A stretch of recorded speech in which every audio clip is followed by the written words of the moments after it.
Howdy guys, Cub here. Welcome to Minecraft 1.14 pre-release 3. Today we're going to be going over some of the changes in the most recent pre-release for Minecraft Java Edition. And if you like this video, be sure to subscribe and hit the notification bell to get notified when I upload. So without further ado, let's go ahead and look into the changes. So the first change this week is an absolutely awesome one. We can now place things like redstone torches and pressure plates and torches on iron bars and glass panes. This is something I've wanted for quite a long time. Many of you guys who watch my Hermitcraft series know that I've wanted to put redstone torches in particular on top of iron bars quite frequently to make realistic radio towers with the lamp on top that, basically flashes and, basically diverts planes away from the radio tower so they don't crash into it. And that is now possible in the game, so absolutely fantastic change right there. The next change has to do with lanterns on the underside of glass panes and iron bars. Previously, we could not attach lanterns to the underside of those blocks, but now, as you can see, we clearly can, which is awesome because, it makes sort of like a chain link with the iron bar there. And you can also now do the same thing with glass panes, so you can now place lanterns under more blocks, so that's fantastic. There's also a new game rule in this week's pre-release, and that is the game rule disable raids. So we have /game rule disable raids false down here. So if I set this to disable raids true, I will no longer be able to trigger a raid. And I can show that just by simply giving myself bad omen and going into a village. And you'll see normally this would trigger a raid, but no raid has spawned in. So you can actually keep the bad omen effect in this way. If I were to then, let's say, set this to false, it immediately triggers a raid. And you can see the raid bar filling up. Villagers are panicking right now. This guy's trying to ring that bell. There he goes. And now if I set it back to true, you see the raid is now canceled, and I can no longer spawn in raids once again. So a nice game rule there if you want to disable raids in your world. Another interesting change is that zombie sieges have now been re-added to the game, and zombie sieges happen at midnight.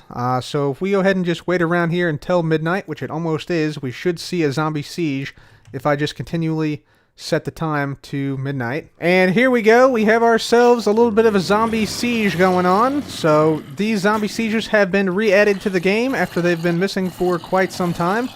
So these zombie sieges can actually spawn in even where it's light in villages, but they spawn in only at midnight. So be aware, like during the dead of night, you could have one of these zombie sieges spawn in with a bunch of zombies invading your village. Blazes can now no longer see the player through blocks. I can demonstrate this if I make the blaze angry and then close this off. You'll see the blaze now no longer tracks me, even though he was tracking me just a moment ago. There was also a bug fix where blazes killed by potions did not drop experience, but as you can see here, now they do drop experience. You can now block fireballs with the shield without it catching you on fire. So if this blaze tries to shoot me here, you see right there I just blocked one of the fireballs there, and I didn't catch on fire.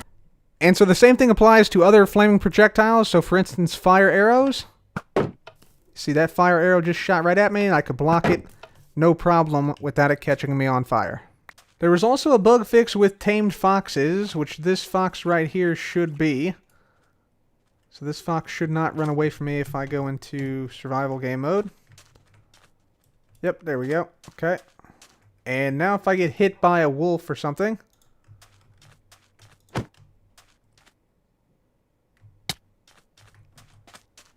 that fox should come over. Yep, you can see this little fox coming over. And I believe it should try to actually attack the wolf. Yeah, there we go. So little baby fox is now attacking the wolf for me. And if it was a grown-up tame fox, the same thing would happen. So, that's pretty cool. Foxes will now come to your aid and attack wolves if you're attacked yourself.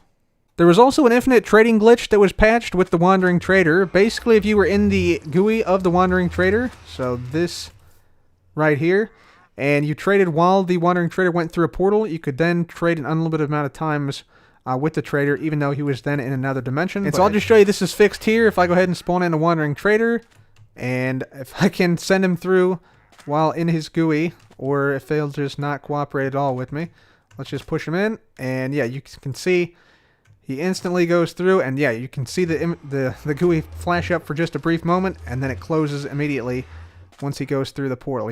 So you can't trade in that small amount of time. So There was a bug in the previous pre-release that has been fixed where zombie pigmen were losing aggravation even if they were within range and had line of sight to the player. However, the way this was fixed is a little bit different than what the behavior was previously. So let me just get on over here. We're going to go into this little room here real quick and close the door and then block it up. There we go. And I'm going to spawn in a zombie pigman right in here.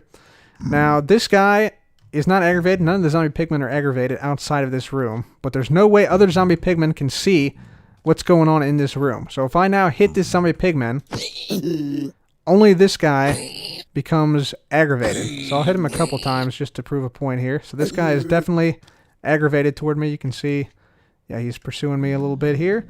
But if I now go outside of this room, close the door here, you'll see no other zombie pigmen are upset because the aggravation mechanic for the zombie pigmen is no longer global. They now actually have to see you hit a pigman to become angry. So for instance, if I hit this guy like this, now they're upset and now they're starting to pursue me. Now it is worth noting that once this happens, once these guys are upset, you'll see that, yeah, basically the mechanic works the same. So like these guys did not see me punch the main guy, punch the initial guy, but all these other pigmen are still becoming angry. So yeah, these guys up here even are angry. They're jumping off cliffs trying to get to me. So it seems to me like there's two things going on here. Number one, you have to have line of sight to other pigmen to anger more than just the initial pigmen that you hit. And number two, it seems to me like the only pigmen that become angered after you hit another pigman are the ones that are already spawned in when you make the initial strike. So all these guys around here, these guys did not, or were not spawned in when I initially hit the pigman here. And it seems like those guys can't become angered even though these pigmen are. So like the anger doesn't spread to pigmen that didn't see the initial strike or weren't able to see the initial strike. So I'm hoping they revisit this soon, either to basically add the social behavior back for zombie pigmen, where zombie pigmen can sort of join other zombie pigmen and being angry toward the player, or they could change it to like have it be a bad omen type effect, where if you had a zombie pigmen aggro effect active, any zombie pigmen you encounter anywhere in the world would instantly become aggravated to you until that timer ran out. That would also, I think, be a good mechanic. So either way, that's what the zombie pigmen mechanic is now. So let's move on. There was also a bug fixed where entities were simply not functioning in force-loaded chunks. And here we have a command that just says entity loaded. So every time the minecart goes over this, it says entity loaded in chat. And what we're going to do is we're going to force load this chunk here. So we're going to add this chunk to this chunk. There we go. So mark this chunk in the overworld to be force loaded. We can also do /force load query to make sure. Yep, force loaded chunk was found in the overworld at these coordinates. So this whole chunk here that we're in right here will be force loaded. And now if I exit this whole area and just go really, really far away, we should see entity loaded still being said as that chunk over there is force loaded. So we're now on the other side of the ocean, and as you can see, entity loaded still being spammed in the chat, so entities are now functioning once again in force loaded chunks. There were a few other bug fixes, including some residual lighting fixes, which are going to be very helpful, especially on Hermitcraft, where we've experienced some skylighting issues where there shouldn't be any skylight. And there were also a crash issue or two that was fixed. However, make sure not to place down item frames in this version, as that will actually crash your game. But for now, that'll be it for me today, guys. Hopefully you enjoyed this pre-release. If you did, please do leave a like. Be sure to subscribe and hit the notification bell to get notified when I upload next. For now, though, that's it for me. Thank you guys so much for watching. This has been Cub. Goodbye.